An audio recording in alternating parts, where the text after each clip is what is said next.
All right. Hey, everyone. Welcome to this training today. So glad you could be with us because I have a really special guest that I want to introduce you to. A very important guest because not only has he been involved in real estate investing, and have that experience, but he's also been faced with the biggest challenge that a lot of real estate investors have, and that's delegation and management and growing and scaling a business. And he took that problem and created a solution out of it.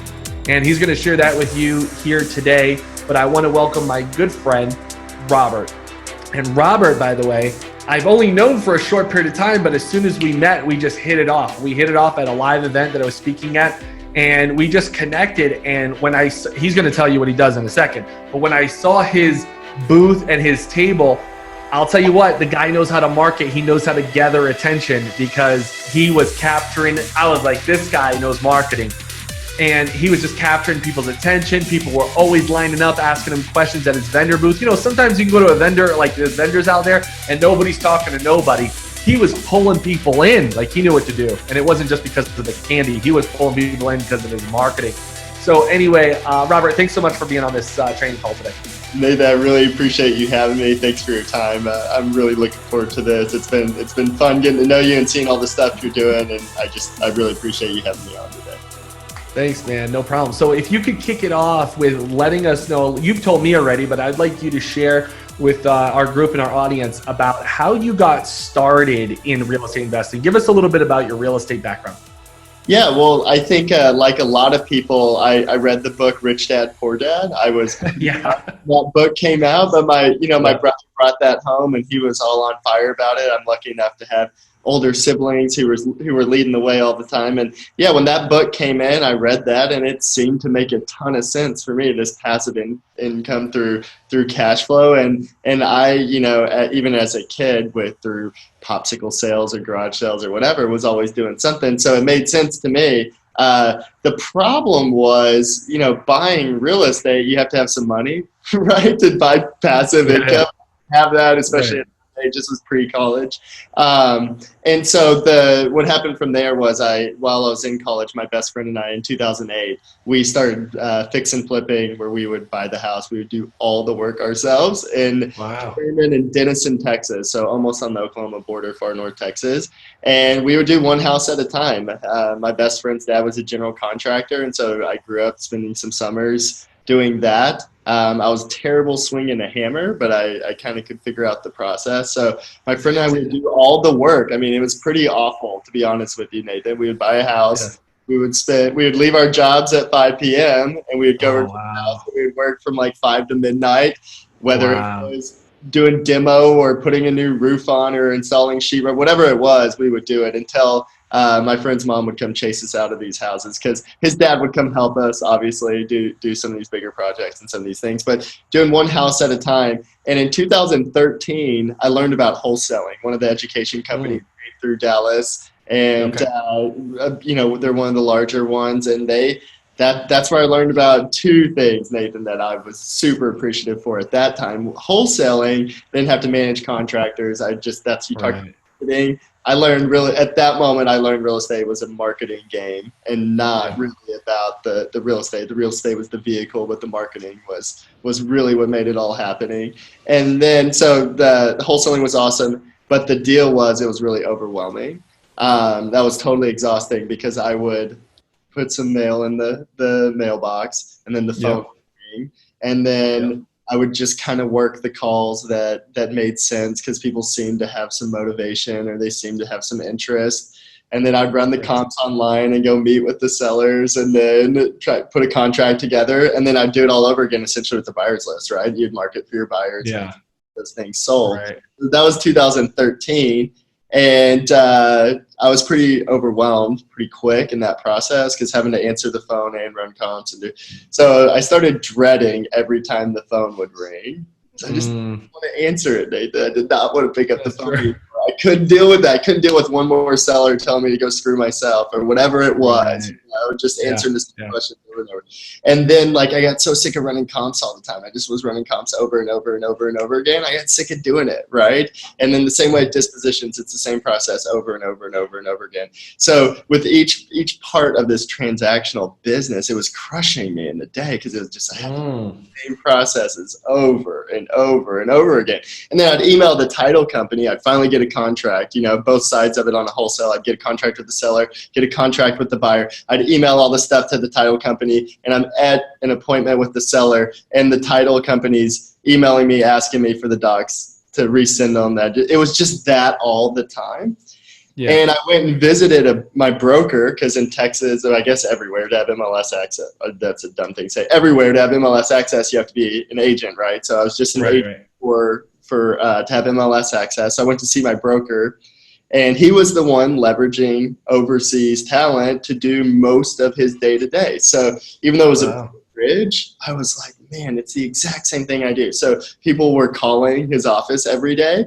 He called it prospecting. I called it leads, right? He was putting CMA packets together, and I was just putting comp packages and putting property analysis packages. I was just like RV was, right? Wow. And it was like mind-boggling. Like everything you needed was there. He was doing.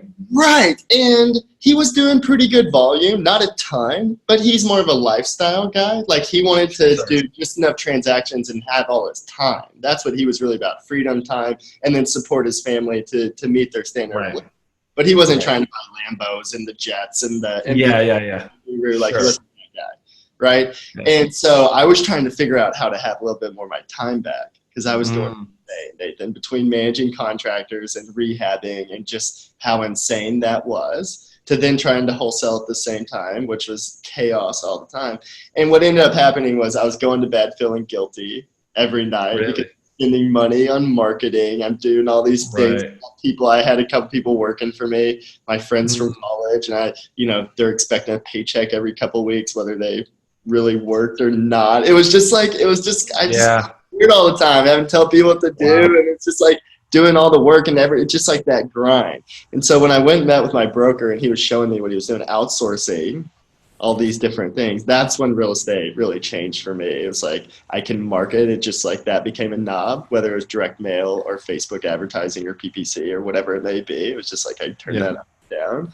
Right. And then answering the phone, it became, instead of me, because what would happen when I would answer the phone is I'm dreading answering the phone. So I basically started recall, assuming the seller not gonna want to sell to me anyways. And so I was basically just trying to get nervous. And so that was really the first thing. I hired somebody to work the phones, which I'm super scared about. And the reason I was so scared. Well, let me ask you, what made you scared about that part? Well, as we all know, whether you're an agent or an investor, it doesn't really matter. When the phone rings, that's your money. That's the lifeblood, right? Like that's the core of your business. If you don't, like a seller lead, if you don't have leads, the rest of the business is irrelevant, right? It doesn't matter. You have money out the window. Right. Like it doesn't matter how big your buyers list if you don't have property to sell them. Like who cares?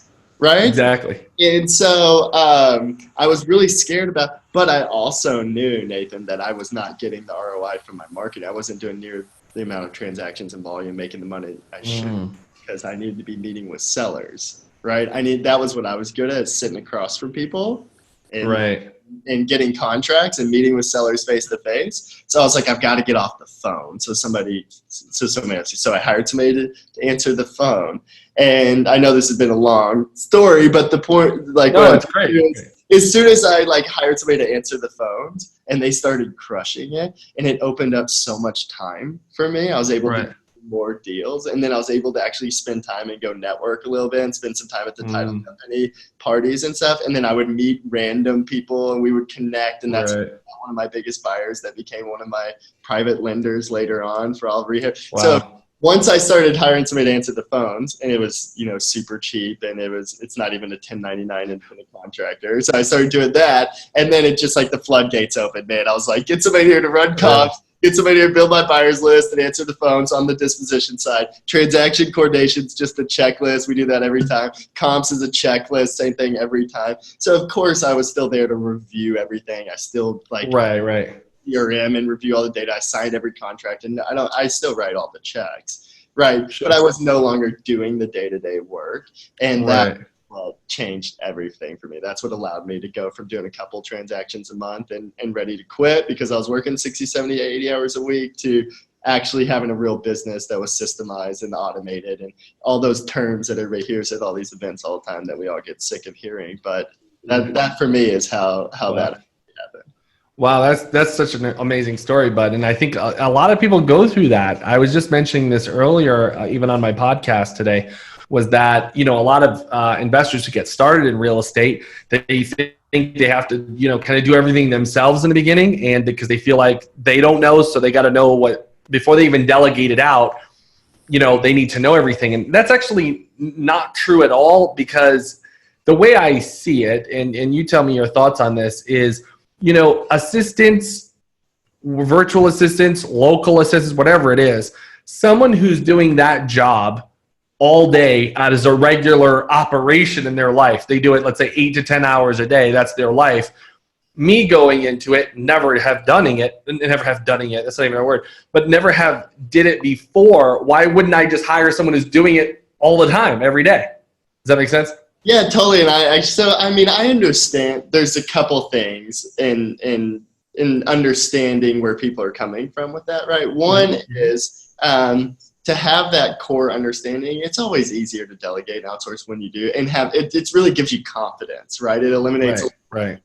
So I understand that. And the second thing is there's so much on social media between Facebook and all the different people talking about hustle. People feel not working 100 hours a week and they're doing it wrong, not worthy. Yeah. I mean, there's a million big names of guys that are great marketers, but I totally disagree with the Cardone 10x your time spent. It has a ceiling, right? There's a ceiling. Yeah, exactly. And that kind of leads me to the other thing, which is like I totally disagree with. I used to be that guy that had to know everything before I did it, but that's just, you become the bottleneck with everything that you do. Your business is only as good as you are and all you can do. Exactly. What I also learned, Nathan, was I thought I was the best at everything, right? Like no one can write a property ad better than I can. And nobody can do all that. Well, it turns out once I get somebody else doing it and they were dedicated to that and they were focused on that, the ROI for every single metric went through the roof. So it turns out I'm actually the best at actually doing That's fantastic. Wow, that's fantastic. But I wanted to ask you, because you brought up when you first hired your first assistant, was that local or was it like out of the country? So the very first hire I ever made was my best friend from college.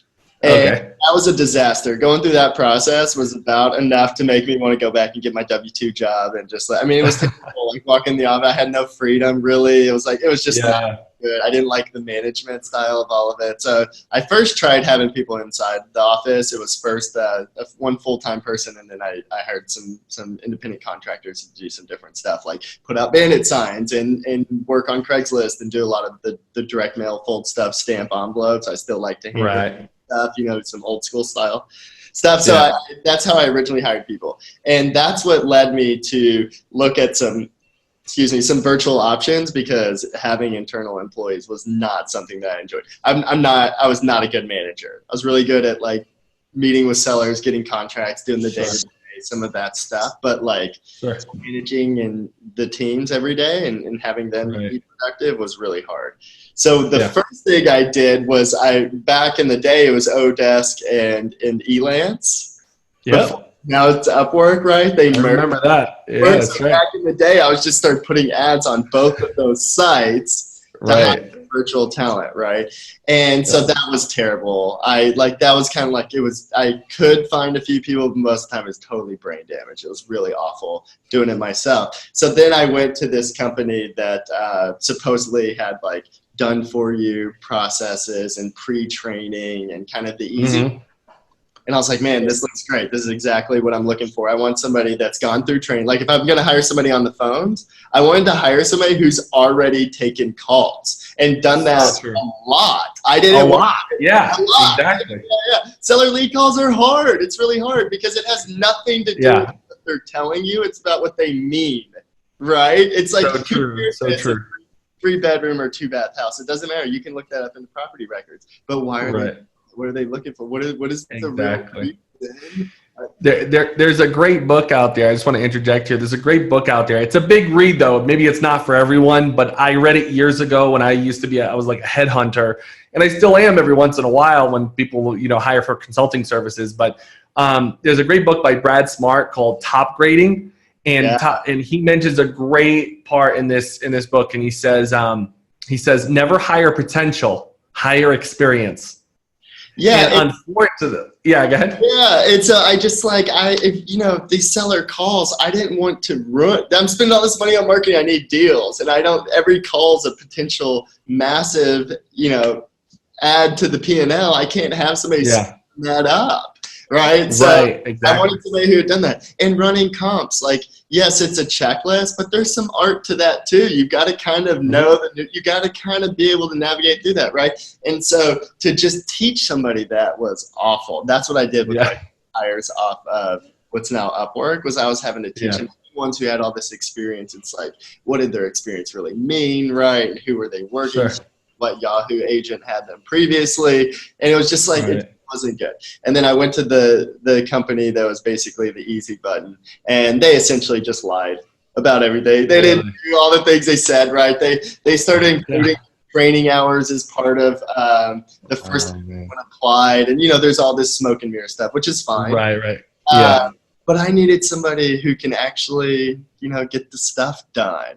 And so that's what I started doing it by myself for a while. And then I was working with that education group that I learned wholesaling from. And in 1 year, I placed about 70 VAs with those coaches, just helping them do it for fun. Out of the, just because they were my friends and there was a bunch of value add there. And then the following year after that's when we made it an actual business. That's when we turned it from just helping people to it's what I do full time now. Wow. So I want you to talk about that, because you brought up a lot of great points about, hiring your first VA. It was a local, it was a friend, which is probably the most, sometimes the most horrible thing someone can do is hire friends and family. Because when it comes time to letting people go or changing positions, it is not easy. And when I see a family business that's still together for like over 5 years, congratulations, that's awesome. It's just not as easy. So I noticed you made that transition from friends and family over to virtual, whatever you did at that time. So what I'd like you to talk about next, Rob, is the parts where you said you've transitioned and you made this into a service. Now, many people don't know, who are watching this or hearing about you for the first time, they don't know about your company, what you do. Obviously, we heard the birth pains, and you have this new baby here, and we'd love to hear more about what your baby does, how it helps people, and how it can solve a lot of problems for investors. Yeah, what I realized in so I was struggling at the beginning to do any kind of real volume in real estate, and there's this key point I was missing, and it's such like an aha duh thing. I'm a little bit embarrassed to say it, but I think other people struggle with it a little bit too in the way that they set up their business. Is that real estate by design is a transactional business, and so at the end of that, when you sell that house at the end of the deal, the process starts all over again. And so if I had turned off my marketing and we go through the process, I was now like 3 weeks behind, Nathan, to get marketing back going again by the time I resorted my list. So I was in this plane. So I was really, really, really struggling with the transactional side of the business. And when I really understood that, hey, I've got to do these same things over and over and over and over and over again. It's got to be a machine that turns on and never stops. Right. That changed foundationally how I set things up. Right? Marketing is now just, it's got to go. Every Monday, it's got to go. It just goes. It's not something that I put together. Same way with like the rest of the process. I had to put a process in place for everything, right? Like in my business to be able to go. True. Well, that also created the pains where now someone has to do that and complete those tasks. You want to go. But the only way for me to go from doing a couple deals a month to actually being able to have some real volume and be able to work in this transaction was understanding that part of the business got to go over and over and over and over again, every one of those steps, right? So that's like, I know it's so simple, but most people they don't set their businesses up in a way that allows for there to be efficiency within that process. So talking about Man, I'm really sorry. I lost my train of thought answering your question. What was your specific question? Sure, sure. No, it was, I want you to, because you talked about how you went through the pain and the struggle as an investor, and then you transitioned into this new. Yeah. And so that's Right. what everybody, all my friends, everybody that I was working with, they weren't set up appropriately for this transactional part of the business, right? For the transactional nature of the business. And so helping people first just became, Nathan, giving them all my systems and processes and resources before they ever hired anyone. Here's the scripts I'm using. Okay. Here's what I say. Here's how I follow up. Here's the voicemail when someone doesn't answer. Here's the email that sends them to the company. Here's all the stuff. Right? Because when you tell somebody, hey, just leave a voicemail, they're like, well, what do I say? What do I say on the voicemail? Right? It's kind of like, and that's understandable the same way for me too, right? Building systems are really hard. So the first thing I did was I just started giving what a lot of these education companies charge for, right? I'm just giving all this. Sure. And then when people came to me and they were saying, okay, we see your VAs doing it. What they were doing, Nathan, was I had teams. So you asked about transition. So I had these teams that were working for me. And then my friends and these coaches and all these people saw what I was doing. I started giving them the systems and resources. They would go hire on their own. And what do you think they would do? They just wanted to throw them at me and me train them and me do all their stuff, right? Okay, we hired these people. Can you figure it out for us? Yes. So I was giving them all my resources, and then they just wanted my teams to sit there and train their people on how to do the okay. And I did that. I told you I did that 70 times. I did that 70-something times where I was in the real estate business. I was coaching for that coaching company at the same time. I was helping people get started in VA, and I ended up through a period of time doing more of that than I was actually doing real estate. Right. It was like all my time was spent over there. So it was just this need. There was such a demand for people needing more efficiency, more automation in their day-to-day, just some more structure in their day-to-day. So before they could ever hire somebody, that's the first thing someone has to do is figure out, hey, what the heck are they going to do all day? So we put that in place first, right? And that started. So you're saying you put in processes to your system and what you offer. You put in processes so that the VA can constantly be doing something, like you're saying. Yeah, to me, there was nothing worse than waking up in the morning and being like, all right, what do I tell everybody what to do today? Right. Oh my gosh, that was a nightmare. It was just so horrible. Well, I know a lot of investors go through that. I do, because I'll tell you what, Rob, I mean, I have done trainings on, well, what was then Elance and then now Upwork. And I've done trainings, how to hire someone, how to fire them, how to let them go easily, whatever you want to call it. You know, I've done a lot of those trainings, but then these common questions always come up, like, well, what's the first thing I give them to do? What should they do? How should they look it up? All that kind of stuff. So you're bringing us the same way. Right, same way. Like if you're going to hire somebody, do you want to spend the time? But here's the options. You can post a job ad. You can screen resumes. You can call references. You can run background checks. You can do screening. You can do performance skills tests. You can do all those things, which is what you're supposed to do. But how many people are really going to go through and do all of those things? No. I could see maybe someone who's in corporations, bigger corporations, they do that as part of process. But you take the regular entrepreneur who doesn't do that as an HR personnel in a company, they don't do that. Definitely. There's not enough hours in the day, right? There's just not. You're right. We're just trying to figure it out. And so we end up hiring people that are kind of close to us, that we kind of know, and their personality kind of fits. And and that to me is just a total disaster. It's just the wrong way to do it. So that's what the demand. People just straight up ask, hey, I want you to just place a VA for me. That's the way it started. Everybody's saying, hey, I just need somebody on the phones. Just give me somebody on the phones. Mm-hmm. And so at first, that's what I started doing. But there was a really big problem there, which was no one would take ownership of those outcomes. They would just call me every day and be like, hey, here's what I want to happen, or here's what, and I was like, oh, no. All right. Yeah. So, you were the manager. You were the unpaid manager. That was over 4 years ago, 5 years ago, maybe 6 years ago now. I don't know. But we were doing that. And so the way it works now is essentially just exactly what I wanted. We have a 6 to 8 week training program where we we have 7,000 applications a month. We're hiring 60 to 80 people a month right now that go through that whole process I just described to you, where we're doing their reference checks and drug screening and background checks and doing all of the things that you want an employer to do for your colleagues and everybody else. Right? We go through that process, and we actually accept just under 3% of applicants into our training program. And we have an even smaller percentage of those that end up making it through. So at the end of 6 weeks, they've kind of been scored and segmented based on skill set. So answering the phone is very different than running comps and building buyers. That's very true. That's very true. Type tasks. So while they're going through our 6 to 8 week program, they're if you're going to be on the phones, if you're ultimately going to be placed as a seller lead manager, then you're working seller leads for several weeks. So you take a couple thousand calls, get your teeth kicked in a few weeks, learn how to really take a call before you're ever available for placement.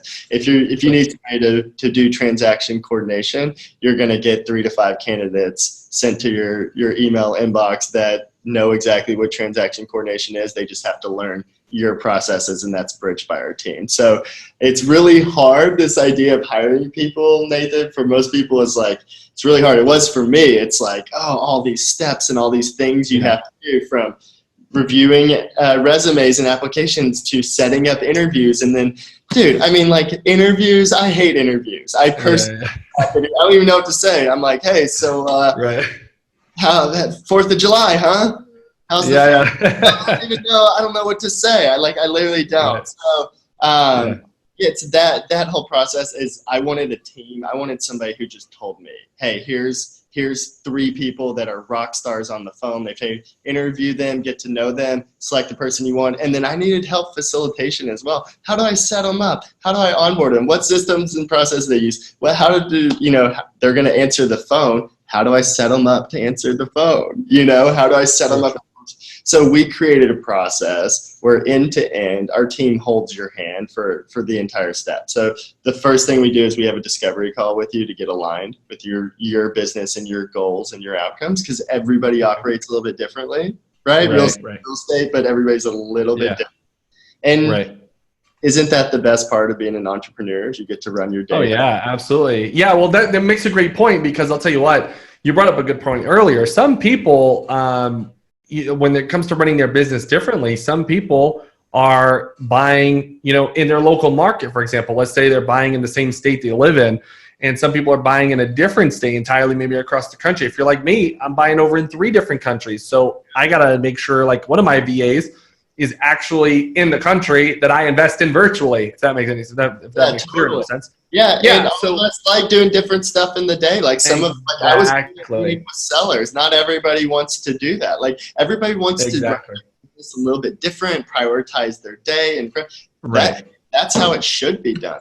That's the beautiful thing of getting to create a business in our environment, right? I feel like we're the luckiest people in the world to be able to do that. Absolutely. So the first thing we do is just get aligned with you from that standpoint, is how do you want this to work? And then the team actually creates that process with you. So if anybody listening was like me, I knew how to do my day-to-day, but Nathan and I had nothing down. So to go through that process of getting structured, that's the second step. Go ahead, you have a question. So I was going to ask you, this is like a call that your team does with an investor in the beginning, right? So they go through a preliminary call and know the processes. Is that what you mean? We're trying to create viable relationships, right? I'm looking to add value and enhance people's businesses, and I think we've got some amazing resources, but I'm not for everybody, right? And we're just looking to help that we can truly add value in that one. So the first thing is we spend 30 minutes to an hour. My development team goes through your business with you and really learns your business. And that's just truly a conversation. And from there, that's an exploratory call that gives investors all the confidence in the world of whether they should move forward with or without us about efficient virtual teams. And ultimately, you may not believe me, I truly don't care if you use us or not. I just want your business in a better spot, right? That's how it should work. So people who just spend a little bit of time with us get a lot of clarity on what they think their next step should be. So you're saying this is basically like an explore call, complimentary, and at the end of that call, it's like you walk them through like what are the gaps, what's going on, and at the end of that, you say, well, here's the services that we can provide to you, take it or leave it. Yeah, exactly, right? Yeah, exactly. Okay. So everybody's got different pain points. Some people are really good up front with management and aren't very good at the back end administrative tasks. So what we see all the time is like acquisitions people, they're on the road and they're answering phone, they're doing a lot of things other than sellers. So if we have if a client partner comes in, usually one of the first things they want to do is take everything off their acquisition person's plate so that they can go close more deals, right? Instead of being on 2 appointments a day, let's go on 5 appointments a day, whatever it may be.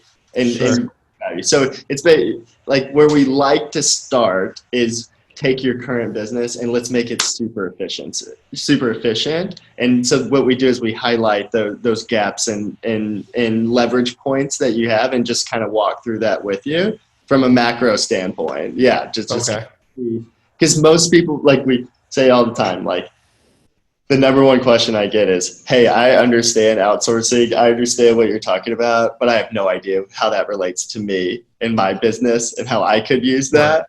And so, we kind of spend a little bit of time just digging in and talking about That's a good point too. So is that, because I know maybe somebody would be wondering, different levels here, and some people who watch this in our members group, in our audience, are your services for what you provide for someone who's just getting started or for someone who's already been doing a lot of deals? Yeah, so you don't have to be doing a lot of deals. It's for anybody who's got some movement, some movement within their business. So if you're doing any kind of marketing, if you have any kind of activity at all, then yeah, you can do it. For someone who's just learning, who's not investing in marketing, who's never done a deal before, we have some awesome resources, and the membership site, Nathan, I'll share with you, and you can give that out to everyone for free. It's got a lot of great stuff in there about VAs and job descriptions and things, which would be great for people who have never done a deal to use those resources. Happy to share with you. And then for anybody who's done a transaction, is looking to do more activity in any kind of way, they should set up some time with us for sure. Okay, great. So you mentioned something about a members area and access to that. How does that work, and what do they expect from that?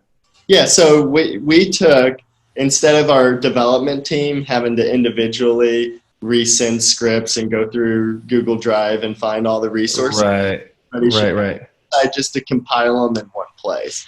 And we're relaunching that site in a couple of weeks. It's going to have a price tag to it, but I have no idea, who your members are exactly. We didn't talk too much about that, but happy to share that with you guys. Hopefully someone could get in there and break it a little bit before it's, out the price tag. But what they expect in there, it's just a systems guide. So my favorite is our agent lead generation system. So there's scripts and resources and voicemails, everything that you need to start leveraging every agent and broker in your market to start leads right away. It's the best way I've ever generated leads, especially in tight markets. It's unbelievable. It's just relationship based, costs you zero money, right? So the script, your elevator pitches, it's got the property analysis checklist, so the 6 steps of property analysis, that type of system in there. It's got seller lead management with all the scripts and the follow-up campaigns, and so it'll have job descriptions for almost every job description. That's great. Together. So if someone just wanted to paste that job description into Upwork and go hire their own VA, go do that. It's really the idea is to take each step of the process, put a system together and say, hey, if you need the resources to go do more stuff, here's what you can go do. I want people to have that. And then once they're actually busy and have some activity, call me, because there's so much to do in the day to actually get it. That's really good. And the way from what I've known and what I've seen in your services and how you operate there, it's very methodical. You guys think things through and you get through from the start to finish. You guys have all those pieces in place, and it's really good. It's really powerful. By the way, your assistant's awesome. By the way, I mean, is it Mary? I have 2 assistants. I have 2 assistants named Mary, so her name is Mary also, right? Yep, exactly. And I would be lost without her. Man, she is just incredible. I was just like, I almost, no joke, I actually want her to train my own assistant. Like, I was like, dang, you're really good. Let's do a follow-up training. I'm not kidding. We'll do a thing, how to hire and set up an executive assistant for success. Yeah. Admin. People have this like fear of an EA, executive assistant, where they're going to do. I mean, in all seriousness, changed our business when we first were doing absolutely. My life now, and I mean, without Marianne, I would be lost. Absolutely. Absolutely. And mine has been with me for I think we're going on 7 years now, and she's such an asset. She works for me full time. But man, when I start comparing, I'm like, dang, like, wow. I mean, you're talking about structure and being methodical. I mean, that's putting the right place is right. important, but they have to know what to do too. So that's fantastic. We put a lot of work into that because I'm like, there's no one worse than me. My team, I think you kind of see some people walking around. We have a pretty big office with quite a few team members now because we've grown to be pretty big the last several years, but they're really good at everything I am not. Sure, right? Sure. And so talking about your operation, someone I know is probably thinking this. So you're based out of the United States? Yeah, US based company. And we have another company in the Philippines. So our Philippines company services our US based company. And then our client partners here in the US work with our US based company. So you're not contracting with a outside country company or anything like that. It's directly with us. It's not even a 1099 independent contractor. It's straight up just a service agreement. You pay for that work, right? There's no labor. Sure. Parts to it whatsoever. So it's considered a service on your accounting. It's just considered a service. That's it. Yeah, it makes the accounting super simple. Yep, you've got it. Yeah. So most people get confused by that. There's a lot here in the U.S. There's rightfully so. There's a lot of concern on the labor laws as there should be, and we eliminate all of those. So we do some really cool stuff. Anybody who's followed our website sees some of the local events, the things we do in the Philippines to really take care of our people. It's a lot of fun. It's actually, we love helping our client partners become more efficient, more productive, and ultimately more profitable. It's a lot of fun. That's good, but it's not near as fulfilling as some of the things we get to do with our Philippines company. And so we post quite a bit of that online in our regional events, but they have full HMO and they get all the benefits that you want and deserve with your employment. Get all of that. It's just we're the ones eating that. It's just flat rate billing that goes to our clients. Sure. Agreement so that there's not any labor liabilities whatsoever.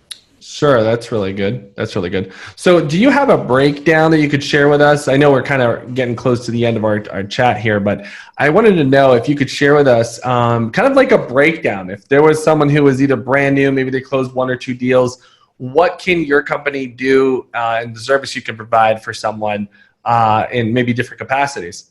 Yeah, so it's like you talked about, people are in totally different stages, and also people blend business models a little bit between wholesaling and rehabbing, and wholesaling or trading versus rehab and holding, and doing a little bit of all of it. And so I know it sounds really salesy, but I really mean it. The first thing is really just to reach out and say, here's where I am. Is this something that, can we set up some time? And our team is great. They're going to be super honest and transparent. And like I said, it's either a viable relationship or it's not. So just so you're aware, we don't even have lock-in periods in our contract. It's literally like it either works for you and that, or it doesn't. Sure. There's no commitment, right? So the way it works is from that discovery call, there's not very many organizations we work with. I mean, a few of the big ones, a few publicly traded companies, a few other ones where they have one person doing one job, right? Like a seller manager who just answers the phone. There's a small percentage of investors across the country that are big enough to have super to do that. Staff. Right? So most people are wearing multiple hats, probably the way they do in your organization. If it's Monday morning, they're building the buyer's list and they're working the phones a little bit. They're doing a multitude of tasks, and so we're the same price. Our company, whether it's essentially $10 an hour, whether they're answering the phone or running comms, it doesn't really matter. But how we structure that and how we get you situated for accountability and success is totally customized, and it's a little bit different for every person. I would like to start with everyone with revenue generating activities. Anything that create deals or create money, cash flow to the table quickly. Yeah. I mean, like, clients, people want to like mess with their websites and do things. That's great.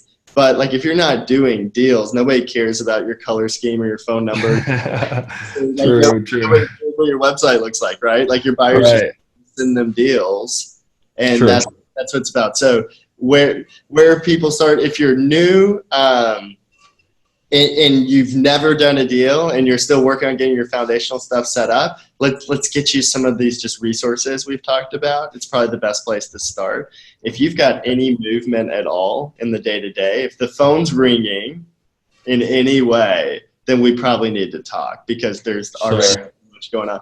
One of the most common things I hear is, hey, I only have like 10 hours worth of work. I only have 20 hours worth of work. And I'm like, oh, really? Well, why haven't you slept in 6 months then? Right? And so that getting structure where people see what they're actually doing all day, and then identify highest and best use of your time. Like, what is actually best utilization of your time? And then creating a plan from there, I think, is where everybody should start. And we've got a great team. They're workforce management experts. Some of the largest investors in the company. We just got in the country. We got an email this morning from one of our client partners, and they're confused about some internal stuff. So they sent us over a massive data compilation for us to create some dashboards and some workforce management modeling for them, because that's what we do. So from the mom doing a couple deals a year to some of the largest corporations in the country, we handle most of what they do. So that's fantastic. If there's questions, we'd love to talk to and love to spend a little bit of time with. That's fantastic.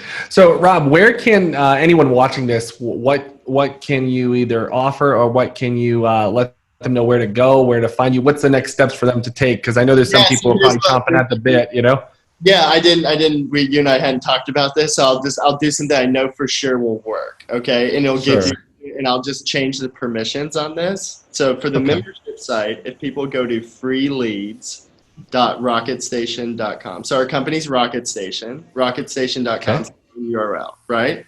So if you go to freeleads, FREELEADS, I literally just set that landing page up. It's a landing page, right? And I'll make sure that it's live. You can go right now. I think it looks great. And that's just for agent enrollment, but that will get you into the membership site, and I'll set the permissions where everybody can see everything. So if everybody will have some grace with us for a little bit while we're finalizing that over this week, right? Which is, it's really cool stuff though. If people jump in there, I think they'll really like it. They'll really like those scripts and voicemails and emails. We're putting live calls in there, so seller lead examples of real calls are going in there. Real agent lead generation calls are actually in there. That's it. This is it, Rob. This is it right here. That's it. So all right, people can jump in there, register, log in, and I'll make sure they do this. If there's any problems, just shoot me an email to info@rocketstation.com. But this has got, I mean, I'm pretty proud of it, because this is how our entire real estate business was off of all of this stuff. And I'm lucky that it's together in time for you guys. People. So that's good. So this is specifically for the agent lead generation system. But if you click here, you'll see all of them. The video at the top does a quick. And that's absolutely. Every system will have a different blueprint, and then all the different downloads and the scripts in there. We've worked really hard at this the last few years, so I think people will like that. Absolutely. And one thing I want to make really clear to everyone watching is that, for example, Rocket Station, Rob, like he said earlier, which I know he's not building a lot of, he's a humble guy, but Rob actually works with a lot of bigger organizations in the industry.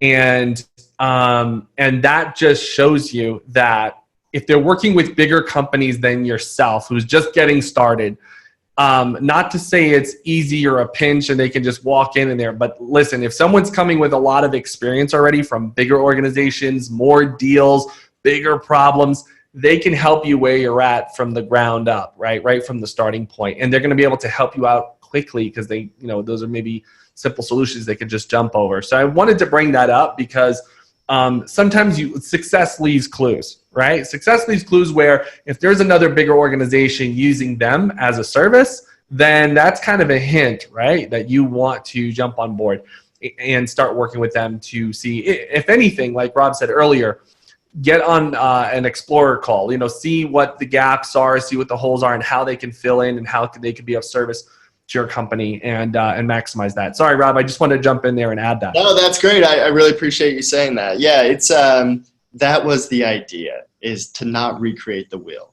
Like that's right.